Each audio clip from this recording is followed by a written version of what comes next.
Hello दोस्तों, कैसे हैं आप सब लोग। आशा करती हूँ अच्छे होंगे। हमारी आज की कहानी का नाम है अहमियत। किचन से कुछ गिरने की आवाज़ आई तो कनिका दौड़ के किचन में आई। देखा तो सारा दूध फर्श पर गिरा था और वहीं बगल में बिल्ली उसे पी रही थी। पर किचन में बिल्ली आई कैसे? गुस्से से हाल में आई और अपने पति नीरज पर चिल्लाने लगी। यहीं बैठे हो, लेकिन ये नहीं कि 2 कदम पर दरवाज़ा उठकर बंद कर दें। इतनी ठंडी हवा तो आ ही रही है। साथ में बिल्ली ने आकर किचन में सब सत्यानाश कर दिया। हाल में उसका पति नीरज न्यूज़पेपर पढ़ रहा था। नीरज न्यूज़पेपर को मोड़कर गुस्से से टेबल पर पटकता हुआ बोला, अरे तंग आ गया हूँ मैं तुम्हारी इन हरकतों से। तुमसे रोज रोज की किचकिच से थक गया हूँ। जाने कब तुमसे छुटकारा मिलेगा। गुस्से में तिलमिलाता हुआ नीरज घर से बाहर निकल गया। घर से कुछ दूरी पर ही एक पार्क था। नीरज अक्सर पत्नी से लड़ाई झगड़ा करके यहाँ चला आता था। आज भी कदम खुद ब खुद उस ओर चल दिए। थोड़ी देर में ही पार्क में पहुँचा और एक बेंच पर जाकर बैठ गया। वहाँ पर धूप अच्छी आई थी। पार्क में कुछ बच्चे खेल रहे थे और नीरज चुपचाप बच्चों के खेल को देख रहा था। कुछ देर बाद एक बुजुर्ग आदमी नीरज के पास आए और धीरे से बोले, क्या बात है बेटा, आज फिर पत्नी से झगड़ा हुआ है क्या? आपको कैसे पता? क्या हम एक दूसरे को जानते हैं? जानता तो नहीं बेटा, पर अक्सर तुम्हें यहाँ आते देखता हूँ। तुम जिस तरह से मुंह बनाए हुए और गुस्से में यहाँ आते हो, उससे मैं समझ जाता हूँ कि ज़रूर कुछ बात हुई होगी। लेकिन आपको कैसे पता कि मैं अपनी पत्नी से ही झगड़ा करके आता हूँ? वो बुजुर्ग आदमी नीरज के पास बैठकर बोले, बेटा, इस परिस्थिति से मैं भी गुजरा हुआ हूँ। ओह, तो इसका मतलब आप भी अपनी पत्नी से परेशान हैं?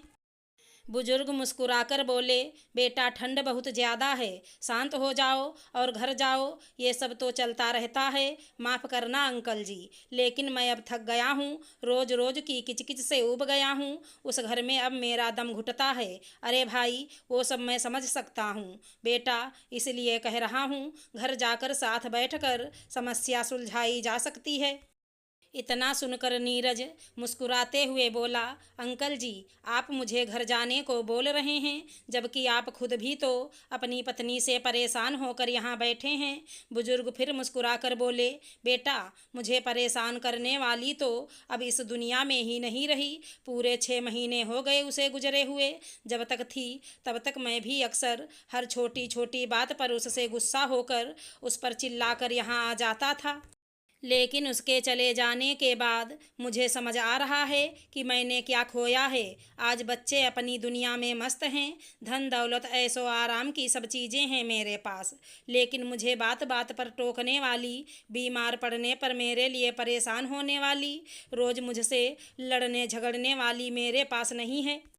उसके रहते मैंने कभी उसकी कदर नहीं की, लेकिन उसके जाने के बाद मुझे पता चला वो धड़कन थी सिर्फ मेरी ही नहीं, मेरे घर की भी। पत्नी क्या होती है ये मुझे उसके चले जाने के बाद एहसास हुआ। उसका कर्ज तो मैं कभी नहीं उतार पाऊँगा बेटा, लेकिन तुम्हारे पास अभी वक्त है। वक्त रहते उसका कर्ज अदा कर दो, वरना मेरी तरह सिर्फ पछतावा रह जाएगा। बुजुर्ग की आंखों में दर्द और आंसुओं का सैलाब था।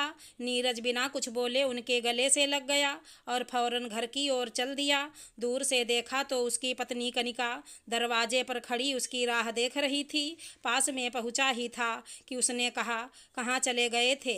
बाहर कितनी ठंड है, आपको पता है ना, आपसे ठंड बर्दाश्त नहीं होती। कम से कम स्वेटर या साल तो लेकर जाते। और ये क्या, पैरों में सॉक्स भी नहीं पहनी है? हद करते हैं, बिना सॉक्स के आपको जुकाम हो जाता है, पता है ना।